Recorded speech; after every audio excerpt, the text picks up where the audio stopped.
Well, come to see a fat old man sometime. Yeah!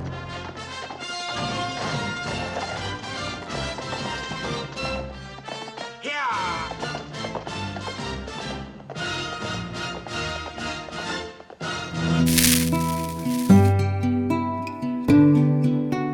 Excellent Westerns of the 1960s.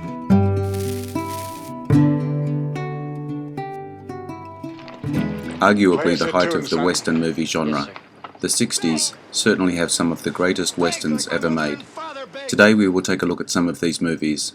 I'm not saying these are the greatest. There were too many made to simplify down to a short list.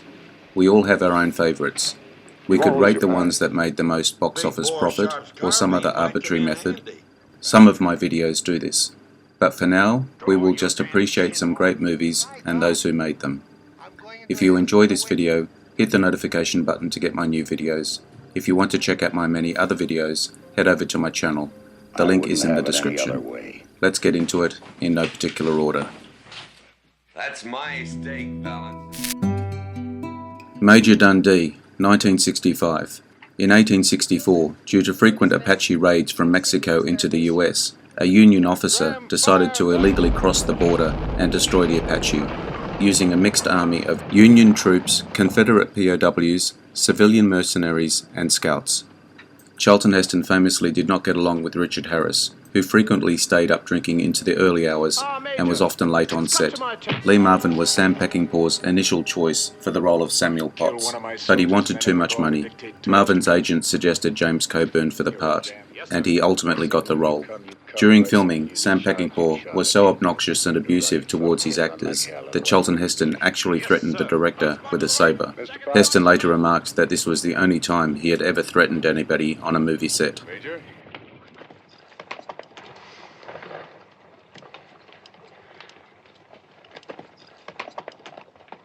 Trooper Ryan. Sir? Play us a tune, son. Yes, sir.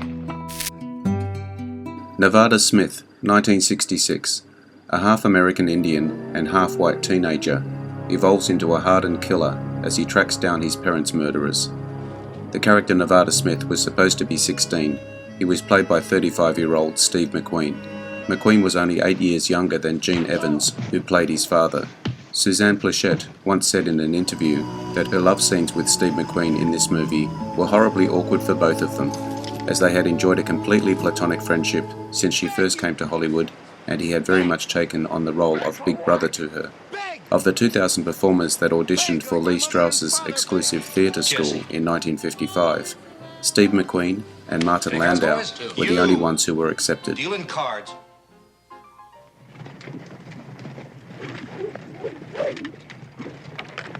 Hey! Ah!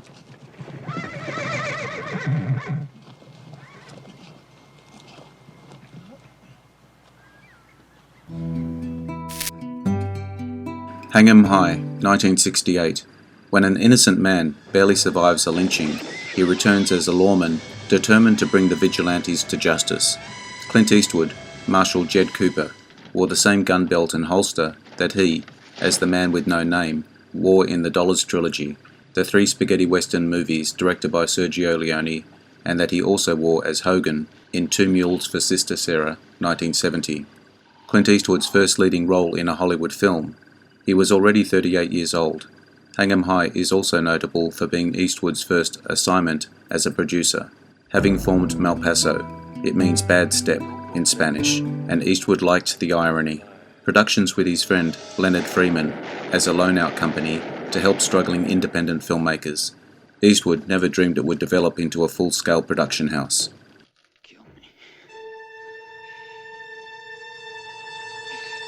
Kill me!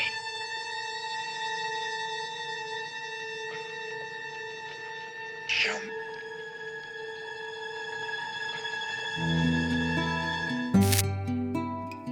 The Professionals, 1966.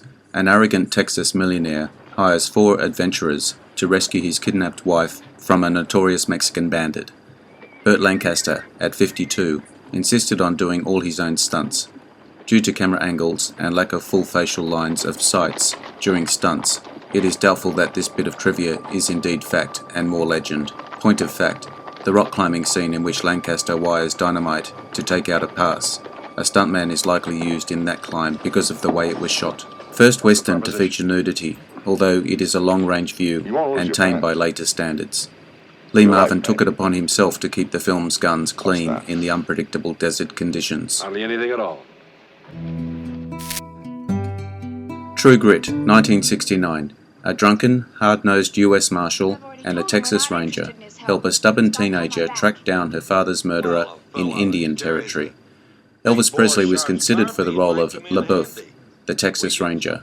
However, Colonel Tom Parker, his manager, insisted that Presley should receive top billing. The part was given to Glenn Campbell instead. When accepting his Academy Award for his performance, John Wayne said, "Wow, if I'd have known that, I'd have put the patch on 35 years earlier."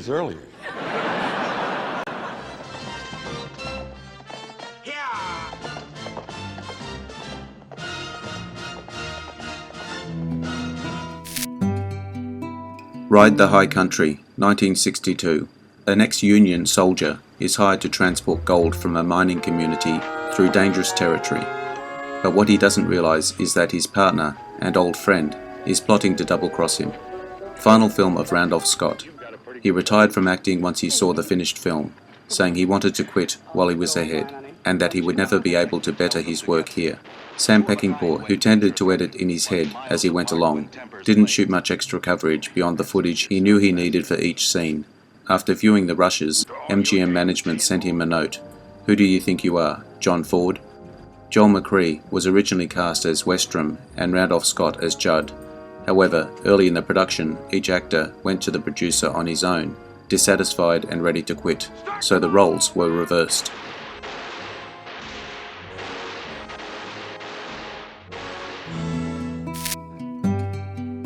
Hombre, 1967.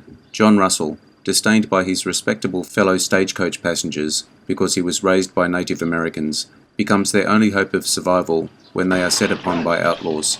Filming on this movie coincided with that year's Academy Awards. Co-star Martin Balsam was a Best Supporting Actor nominee for 1,000 Clowns, 1965, but he did not receive permission to leave the set. Balsam sneaked off to attend the ceremony. He won the Oscar. Steve McQueen was offered the role of John Russell, but turned it down because it reminded him of Melody Bachelor, in which he played a half-Indian. After the release of this film, McQueen said it was one of Paul Newman's best roles.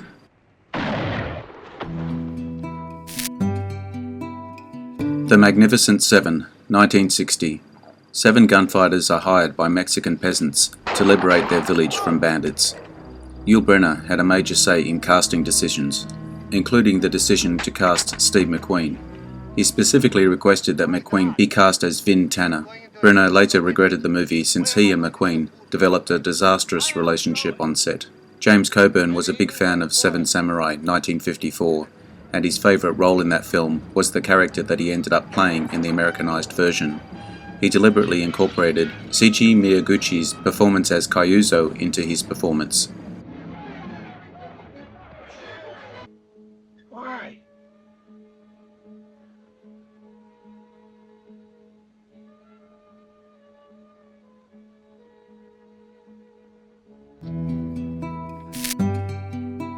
The Wild Bunch, 1969.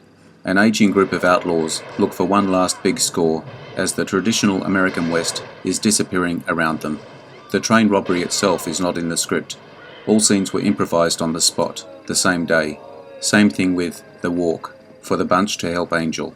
After filming the scene where Ernest Borgnine and William Holden sit by a campfire and their characters vow they wouldn't have it any other way, it was hard for director Sam Peckinpah to yell, "Cut," because he was crying.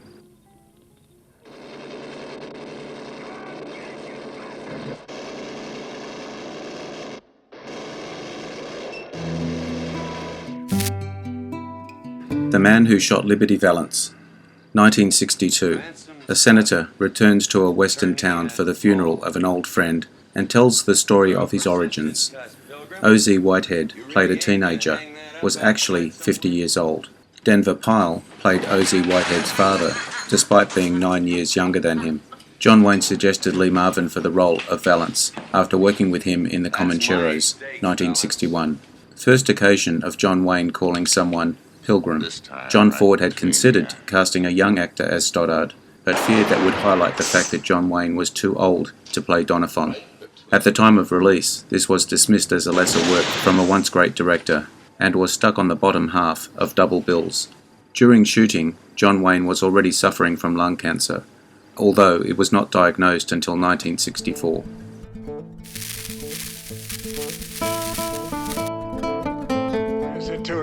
Thank you for your time today. I hope you enjoyed the video.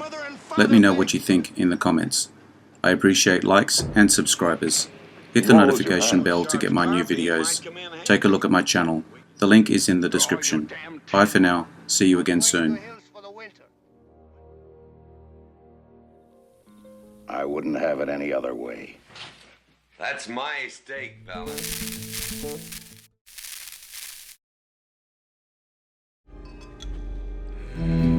Interesting facts about famous people.